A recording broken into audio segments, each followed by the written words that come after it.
My name is Andy Everson, and I come from the Comox First Nation. I hold a number of different Kwakwa names.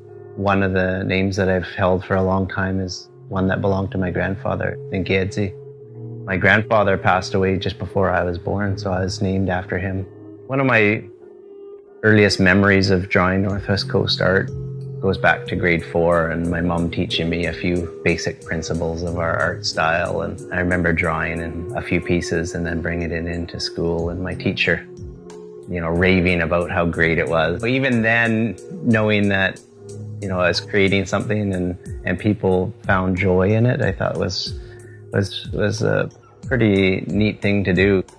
When I started selling limited edition prints in galleries, I brought out my first one, and my first piece was called Ihoskin, and it was based on the legend that my grandfather used to tell.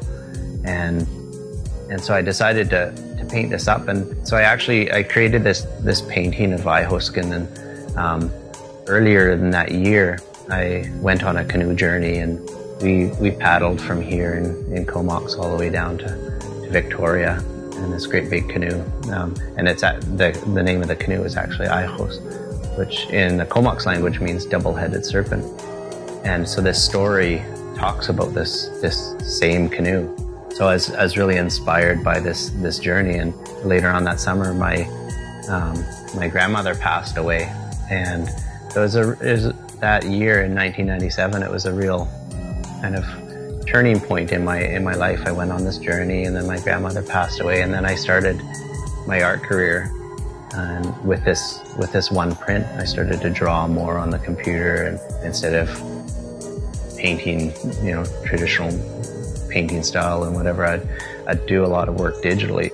And then I realized very quickly that it was significantly more cost effective to print myself. And more important than that, I felt that sense of control over what I produced would go up as well. I was able to work on a design and do a test print and tweak the design, do another test print. I could keep doing that until I was absolutely happy and satisfied. Felt like I wasn't stuck with somebody else's timeline, if they've got enough time to print for me or not, or if I've got to wait a few weeks. I've been on Facebook for a number of years now, and I decided to start my own art page in order to communicate and interact with my audience a little bit better. I find that through Facebook, I'm able to get instant feedback from my viewers, whereas in the past, working in galleries, I haven't had that form of interaction that I'm able to get through Facebook. So it's been a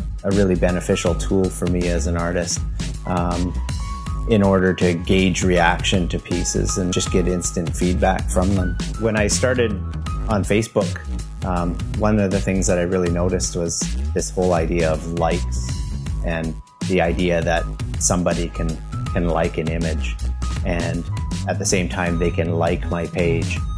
I find that when I add Northwest Coast formline to popular images, it shifts the meaning somewhat. For example, when I started to do the Canucks logos through the Stanley Cup run, people started to change their profile pics, and I found that it was a way that they say that we support the Canucks, and it was a way to set them apart from the legions of other fans that follow the Canucks, and a way that we really identify with it.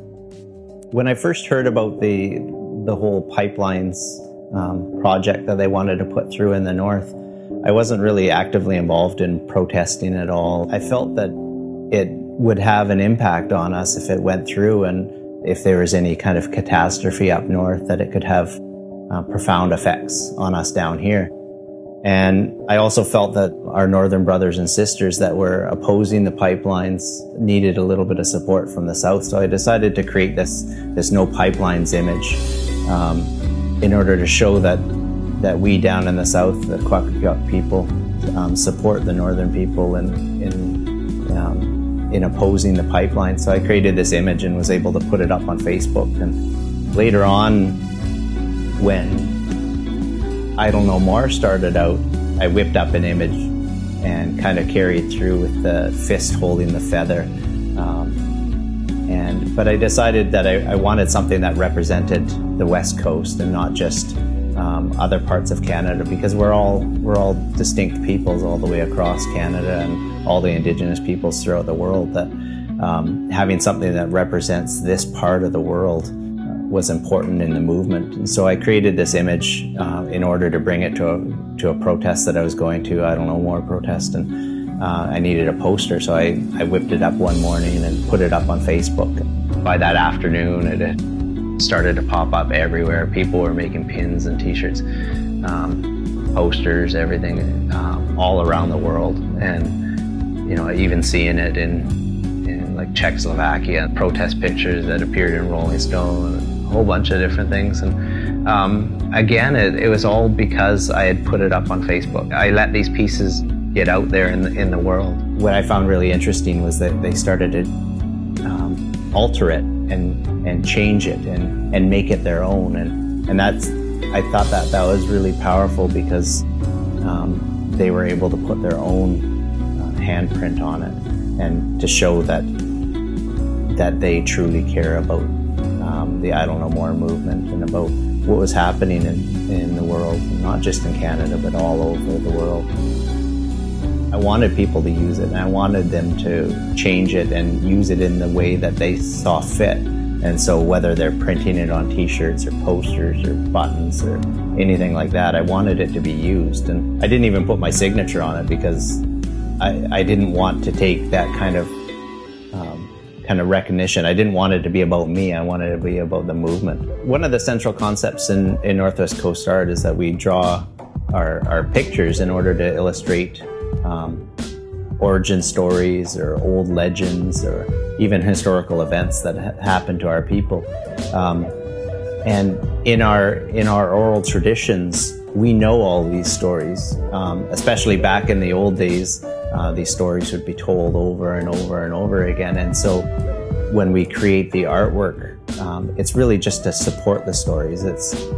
In some ways, it's like a mnemonic device. It reminds us of the stories. And it got me thinking about what kind of stories we know. And in our culture, a lot of our own people don't know all of our old stories.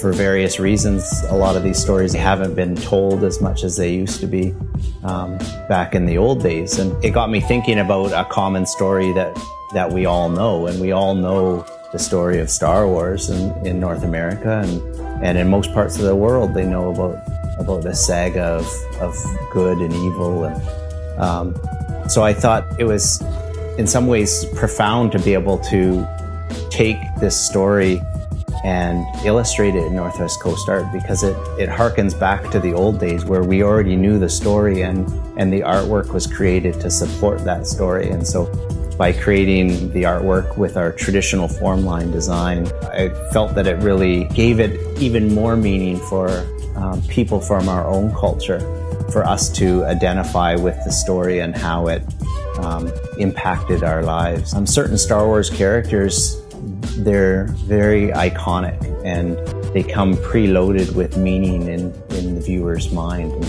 And so I really like this idea of juxtaposing this preloaded meaning with the landscape and with the treaty process, and with things that really affect us on a day-to-day basis for us as First Nations people. During one of the No Pipelines protests, I was standing on the steps of the legislature building, and I had this vision of a stormtrooper walking through the crowd, all dripping with oil. This stark white, faceless individual covered in this oil, kind of representing what will ultimately happen on our coastlines if these pipelines go through. And then it kind of got me thinking, why not transform that? Why not change it into something that's really a positive message? And so I started to play with this idea of getting rid of the pure whiteness of the uniform and covering it with our form line designs.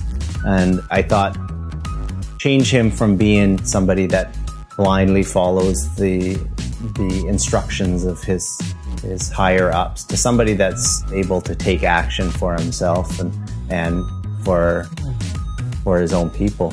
And so I started to create this idea of this kind of a West Coast warrior, this defender of the land. And I started to change the form of the outfit, and I wrapped them in a blanket to create a skirt just like our warriors used to wear. And I started to paint him up, and I started to paint his face, and then realized that I was painting his face just like I traditionally paint my face, with charcoal. When I finished him up, I added charcoal to different parts of the armor and added eagle down, because our warriors traditionally used to cover themselves with charcoal paint and eagle down before they go off to war. And I saw this as a modern day warrior, as opposed to in the old days when we would raid other villages and fight one-on-one with other people from other communities. For us, modern warfare is about using our voice. It's about going to protests and making sure that your voice is heard, and it's all about defending our land and our territories, and not just for First Nations people, but for all of us on the planet. What I wanted the viewer also to take away from this is this notion that they have a choice in what they're going to do. They have a choice in choosing to be a hero or choosing to be a villain. These kind of concepts are really universal, and I really wanted to carry on those kind of ideas. The stormtrooper was called Warrior or Harbinger of the Treaty Empire. And it's just this real idea that, you know, our people could kind of go both ways on the fight of the treaty, and what part of you is going to come up? Are you going to defend the land? Are you going to defend what, you know, who are you?